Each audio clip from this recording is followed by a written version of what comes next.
I'm Rob Skinner, and this is the Rob Skinner Podcast. Listen today as I talk to David Hedrick. David is forming a team to plant a new church in Rome, Italy in the spring of 2025. In this episode, he talks about what inspired him to plant a church in Rome, what challenges he sees for those on the team, how he's forming the team, what it's like to plant a church at the age of 64, what challenges he's faced over his life as a Christian, and what a person needs to know if they want to join the team. All this and more on the Rob Skinner Podcast.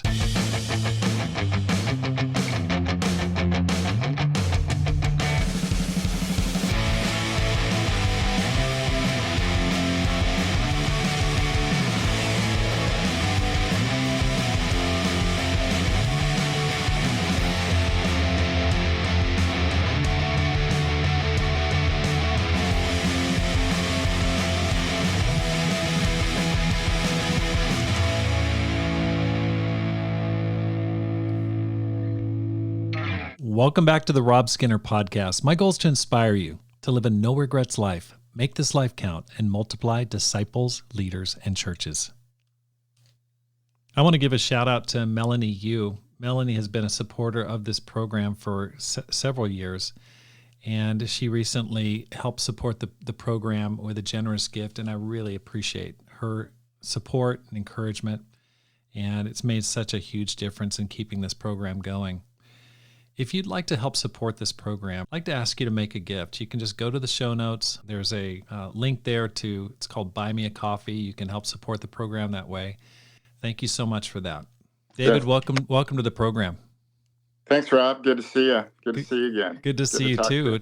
We've known each other probably, I guess, a couple of years, and I know that you've been working. We've contacted each other off and on over that time as you build the church or the planting to Rome. But let me start off this interview with this question: how'd you become a Christian? Well, that's a good story. Let's see. I was in Indiana, and I was wanting to be a dancer. So I really believe God put it on my heart to go to New York City.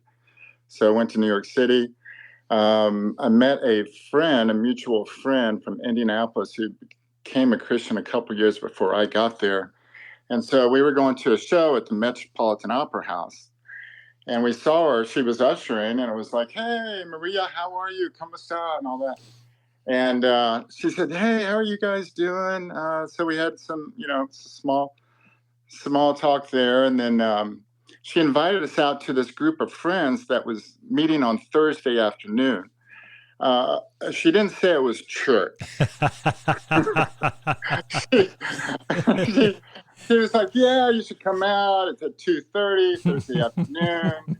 I know you have a performance at night." And it's like, oh, that sounds interesting. What is it, really? So what ended up happening, I went to Italy. I went to the Spoleto Festival with the New York City Ballet. And while I was there, my wife started studying the Bible with I don't know, people like Debbie McIntosh and Salbergs and a lot of different people. So she became a Christian while I was in Italy. Oh my gosh. Okay. And I was like, what cult have you gotten yourself involved with? Like, come on. Right. Who does that? She was an atheist from a intellectual background. Her dad was a doctor in Nashville, Tennessee. So so she came over and she was radically different. Radically different. And I was like, well, I probably need to check this out when I go back. So I went back. The church in New York was fairly young. It was, I became a Christian in 88. And so they were just starting an arts ministry. And so I went and I liked it. I felt like it was totally different than my upbringing. And I was like, man, if this is the real deal, I want some of this. And so, started coming out and met Sherwin McIntosh, a couple other people, Steve Kennards, and my buddies, Steve Johnson, and started studying the Bible. And about 6 months later, it took me a while to repent of some sin that I had in my life and, get open about my life and pledge a clear conscience towards God. It took me a while. Right. So 6 months later, I became a Christian. Okay, so you were already married, and how long were you married for at that time? It was probably just a couple years. Okay. So we were going through some rough spots, and so yeah, it was a couple years before we became Christians there in New York. And your So yeah, your wife's name is? it's my first wife, Oh, Sarah. that's your first wife. Okay, sorry. Yeah, yeah. I've had two. You know, I'm on the second one, so Okay. I'm doing really well on this one. Okay, good. Praise God. I learned some stuff from the last one. Good. So yeah, That's great. yeah, yeah. So Okay, so may I ask how old you are? I'm 64. Okay, you're 64. Okay, I just got to go. Whoa, wait a second. You're What? 64 and you're going I'm to plant a 64. church.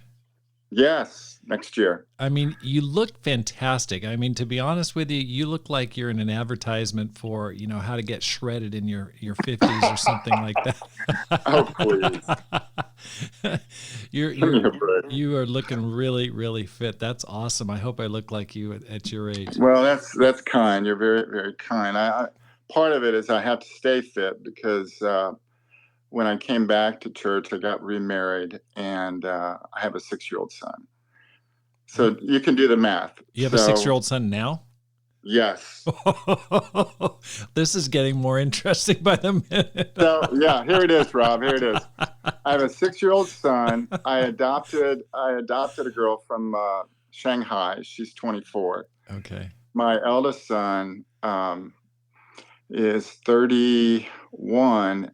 And my eldest son and my youngest son, they were born on the same day, 25 years apart. Oh my gosh. Whoa. Yeah. Yeah. Yeah. So well, it makes it easy for remembering birthdays, God was very gracious to me for sure. Oh my gosh. Okay. So yeah, so they're all spread out, almost a decade apart. Yeah, almost. Yeah. Wow. Yeah. So you became a Christian in 88. Tell me where have you been since then? What have you done? Have you been in New York City the whole time? Just give me the quick rundown of where you've been since. That's almost 40 years. I know, 35. Yeah. Don't rush it, Rob. Don't rush it. Gee whiz. That's been 80 years now. Yeah, so we became a Christian in New York. I was working at the time. She was working. Went into the ministry a couple years later, went to Nashville, came back to New York. We were leading Long Island at the time. Then my dad got sick, and really sick. So he came up to New York for about 3 years. So, and then during that time, we were going through some hard kind of spiritual things, and relationship things. So eventually I left the ministry, got out of the ministry, left the church for about 6-7 years, and then got a call from Steve Johnson one night when I was in Florida, and we talked for about 4 hours, and there were a lot of apologies and a lot of tears, and so we cried and talked, and so after that, I was like, I want to come home. I want to come home spiritually. I was missing my spiritual family. I was missing my relationship with God. I knew this was my family. I knew this was my spiritual family. And there wasn't really anywhere else for me to go. I tried to go other places, but it just wasn't the same. So I came back, met Toby. She studied the Bible, became a Christian in Nashville. And then, I did some real estate, did some other things on the side when I was out of the church. And then decided to go back and get my MDiv at Lipscomb University in Nashville, Tennessee. Moved down to North River, met Tom Brown. We had a similar background, related really well to each other. He put me in the ministry back in North River. That's in Atlanta, Georgia. And then there was a spot that came up here in Chattanooga that needed some help. My other 2 kids were in Nashville at the time. So geographically, it was closer to see them as well. So yeah, we've been here 7.5 years in Chattanooga. Okay, so yeah, I've been all over. So you're in New York City. You were in the ministry during that time. You led Long Island for a period of time. When did you leave the church? When did you leave? What year was that? Oh, it was like 2001. Okay, 2001. Then you were gone for like 6 years. Then, and during that time, you're in Florida. Is that right?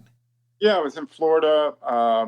I was in Nashville. I was in Florida, and while I was in Florida, I went through a couple rehabs because I got addicted to pain medicine. I had some injuries because of my career, and so went down to Florida, and then and that's when I started coming back. Started to go to the Florida church, and then we moved back to Nashville, and started coming back to church there in Nashville. That's And then from awesome. Nashville down to North River. Okay, so you met your next wife, Toby, that's her name, in Toby Nashville. in Florida. No, actually Oh, in Florida. in Florida. Okay, and what year were you guys married?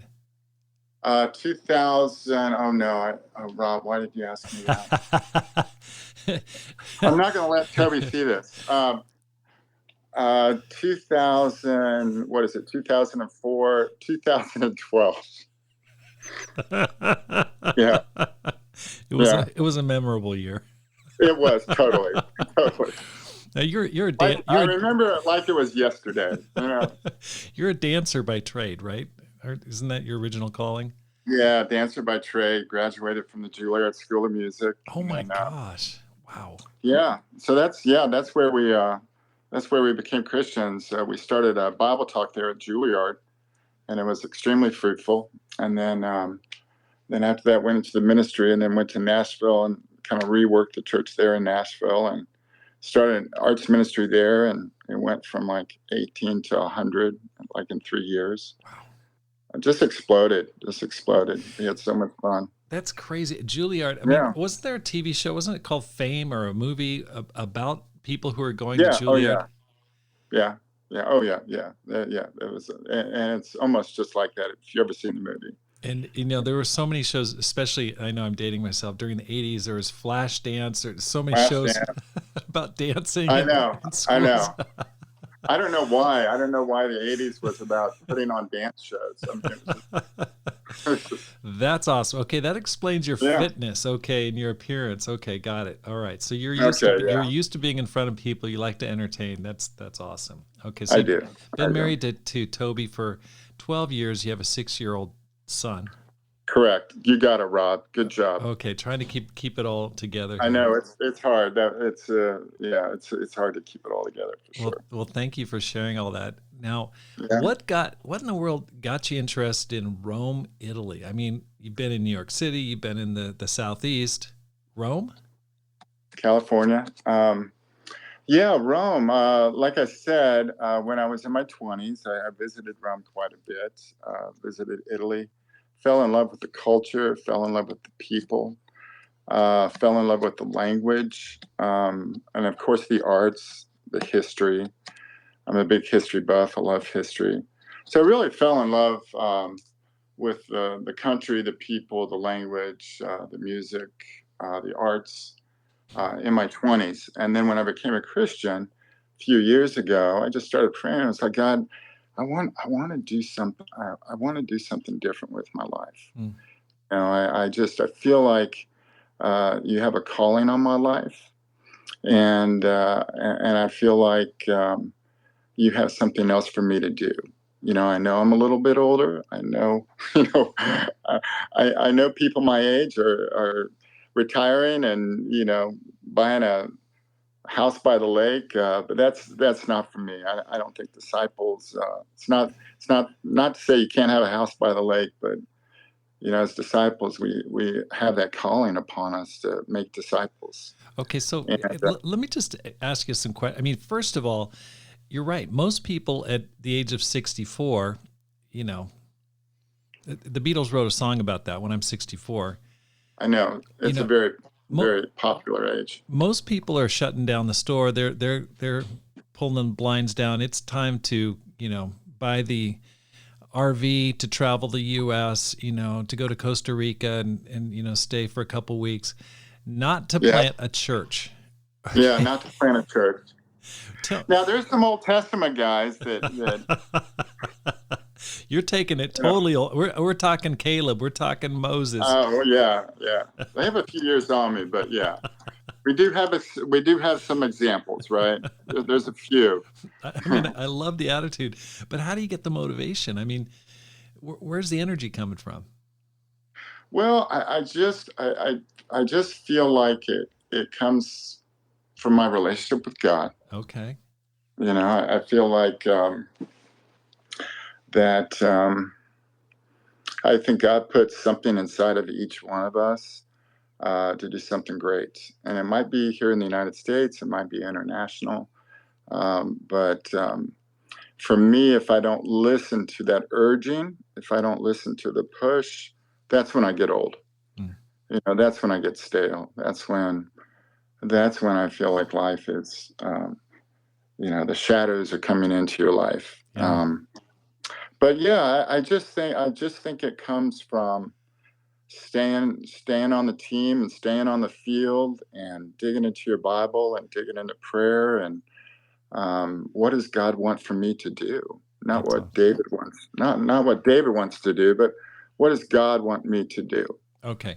Now let me So ask you about that, because what you said there is you said, I felt like God was calling me to do it. Okay. Was there something specific? Because people wonder, like, is God calling me to go there? How right, did right. how did you know? What was it? Was there like a flicker of a light at night? Was there a lightning bolt?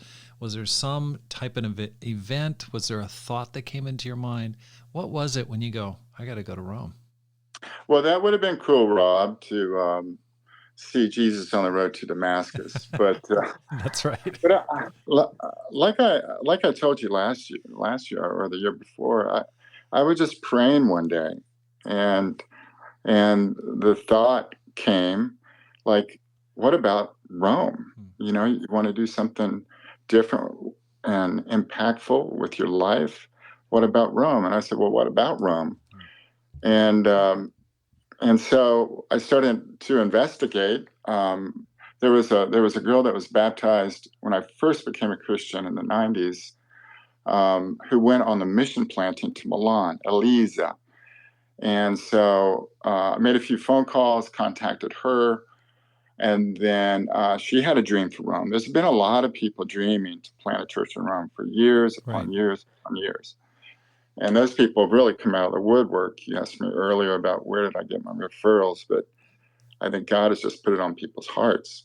And so I started walking through open doors. I feel like to listen to God's calling, you got to walk through open doors. You got to activate your faith. When one door shuts, I do believe another door opens. And so I just believe God made it clear through the people I was talking with, the counsel I was getting, the support that started to, um, gather around me. Um, and I just kept praying about it. I said, God, just make it clear. And so we put together this little group, this Rome group on Zoom. A girl in Boston was going over there quite a bit, working. And so Bernie came aboard, and so we started this little Zoom Rome group once a month meeting, and it just grew. It just grew to, I think we have over 50 people on that group now. Wow. Okay. So Yeah. did So you already, do you speak Italian? we're learning Italian. Okay. So We're learning you're Italian. learning. No, we don't speak. You Yeah. didn't have the language under your belt already. No, no, Okay. no. Just a little bit. But no other connections other than some disciples from back in the day who were from Italy. But other than that, just kind of a desire. Hey, this would be cool. Yeah. Yeah. Just a desire. There weren't any connections at that moment where we were, really praying about it. And Toby started praying about it, and she wanted to do it. So I just felt like God was making it clear, but no relational connections as of yet. Okay. But since then we've got quite a few Wow. relationships started. Yeah, because of that group. Okay, so you decided to start forming a team. You started a Zoom group. Talk to me a little bit about some of the things you've done to build a team and to to grow a group that wants to go. You formed a Zoom group. How are you advertising? How are you letting people know about this? Well, I think how do we go about it? I think it first starts with a dream. Mm-hmm. I think you got to listen to your dreams. Um, and then and it was just word of mouth. It was getting on the phone. It was calling. It was praying. It was last year we went to Italy. My wife and I, Amy and Eli, and then Larry and Marcia, who live over there in Sicily, who used to work for Hope Worldwide. And so they live over in Sicily right now. They sold their house in Atlanta about 8 years ago and moved over there permanently. So they came aboard, and they've been a part of a group. And so it was just word of mouth. It was just like, Bernie knows this person, Larry and Marcia knows this person, and Aaron and Lyndall came aboard, and it was just kind of a snowball effect, persevering through, some of the obstacles that we faced. But just persevering and word of mouth and talking to people, praying for the team and praying for people that were coming on the team and coming on Zoom. And, right. It was just all of those things combined together that helped. How many people do you have committed now to go on the team? We have 14 people committed from all around the world. We have 14 people. And then we have, there's a group from Boston, Rob, that goes every year to the Milan church for a month, about 8 campus students. And then Murphy, the guy who leads it. So they go every year. So what we did this year was that we planned the expedition around the Milan retreat, which is May 31st, June 1st, June 2nd, that weekend. So a few of us are going out there to the retreat. Then we're all meeting in Rome, June 4th through the 10th. And there's still time. I mean, if you want to come, there's still time, because the flights are relatively still inexpensive, and there's still room to get in Rome. But then what I was saying about the campus. So let me back you up real quick. So when are you planting it the next month? We are the expedition is June 4th through the 10th. And so 14 of us are going to meet there in Rome. Okay. And then the campus group from Boston is coming down from Milan June 4th through the 6th. So they're coming down, and then John's coming down from Milan, and then Mathis is coming over from the European Mission Society. So we'll probably have 25 people coming in and out of Rome on, from the period from June 4th through the 10th. So this is the expedition that we're doing this year. Next year, we're planning to move over there. We're working on our visas. And so the goal of this year is to build a team, build relationships within that team, meet a bunch of people, have a bunch of fun, eat a bunch of food, and just see God work and God move. And then from there, next year, we're hoping in the spring, visas, everything work out, a bunch of us will move over there next spring. Okay, that's exciting. I mean, there's not a more romantic city than Rome. No. I just go, whoa. I mean, wow. Who wouldn't want to go there? So this year is a short-term missions, exploratory. We're going to check the place out. We're going to share our faith, preach the word, and then get people excited about, give people a vision, hands-on, like, what this is going to be like, and then give it a year. That's sounds like a great idea to get the planting going next spring. Next June is when you're thinking? Yeah, next spring. Yeah, the idea came from Mathis. I don't know if you know Mathis, but we put a little group together, the Rome Project. So we had Jeff from Madrid, we had John from Milan, we had Mathis from Frankfurt, Frederick from he's in France somewhere.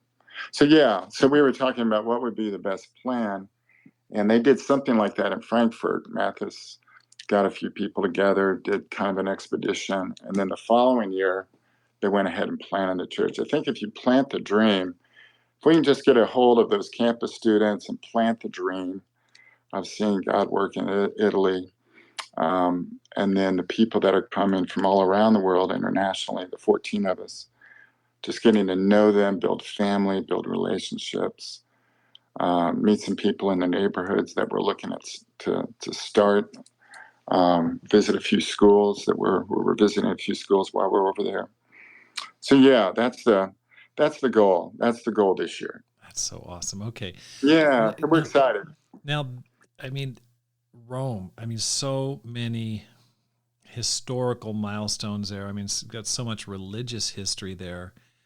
I mean, so much just history, period. What are some of the challenges you think you're going to face in planting that church?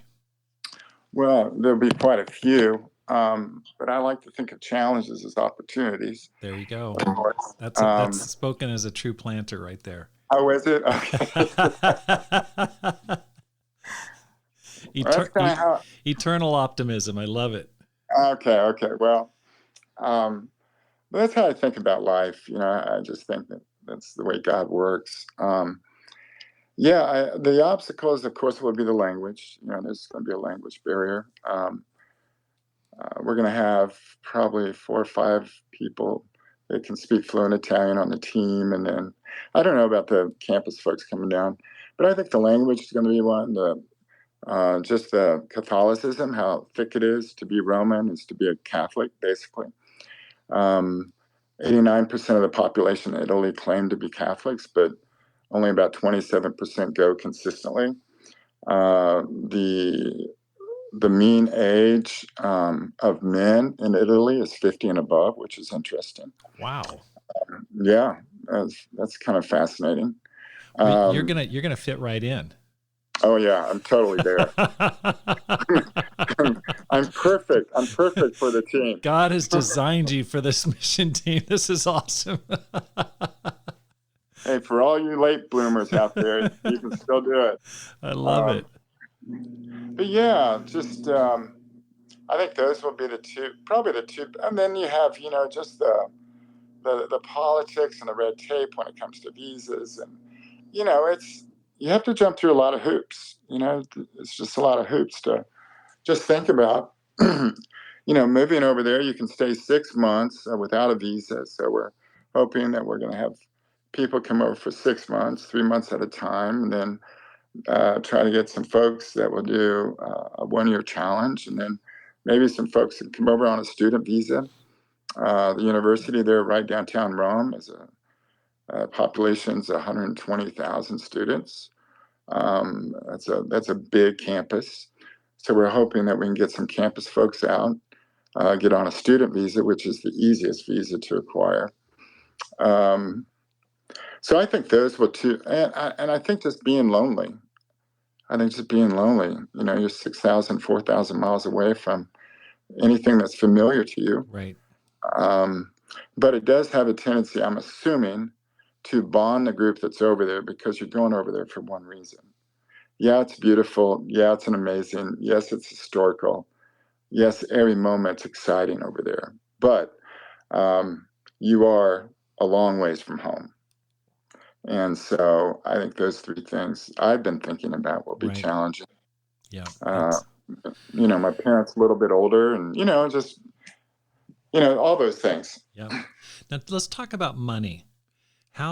Where's the Let's money coming from? How are you going to be supported? How are team members going to be supported?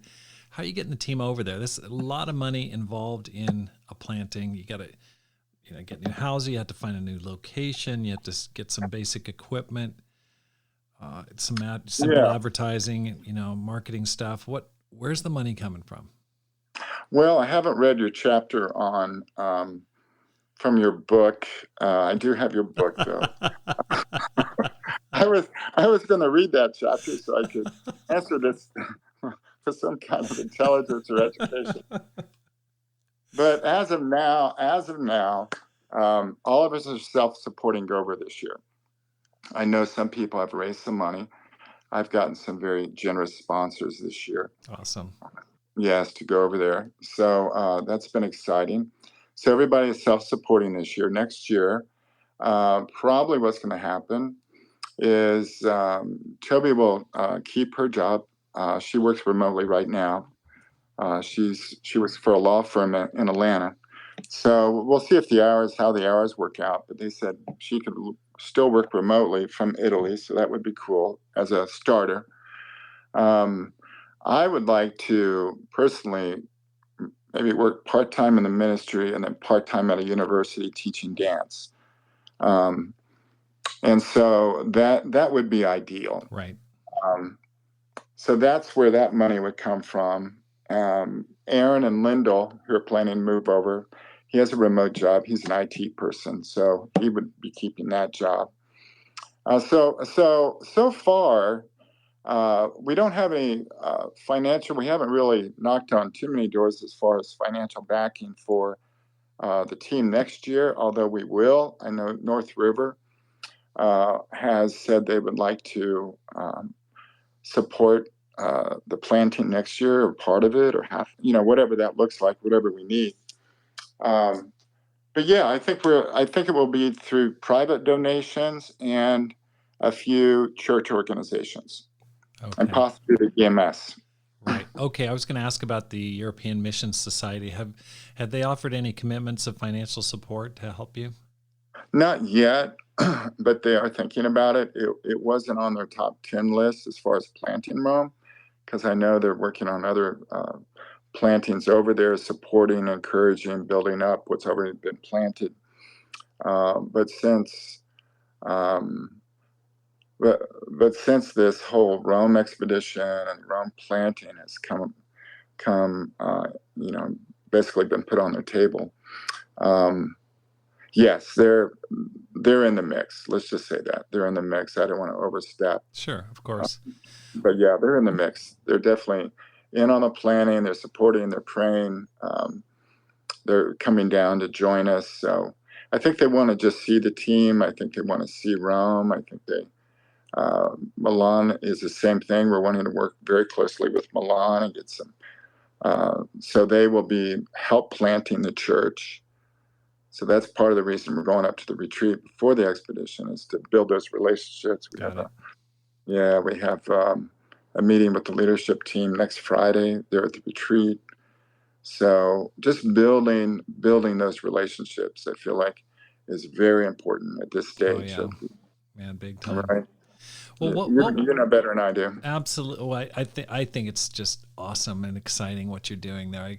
Thanks, I just have to comment on that world map behind you. That just is throwback to the 80s. I mean, every disciple had a world map somewhere in their room, just dreaming, let's take the world. So I love it. I just think that vision, and I love the fact that you're in your 60s dreaming big. And you love that. You love that, Rob. I just think it's just fantastic. I think more people should do it. And I just go, well, when's it ever been easier to go overseas to do something because of COVID, because of the ability to work remotely in information technology, working from your computer? I just go, man, digital nomads are everywhere. If you travel anywhere outside the country, you see Americans all over the place and other people all over the place. I go, man, it's never been easier to cross barriers and get into different countries. So I think it's really exciting.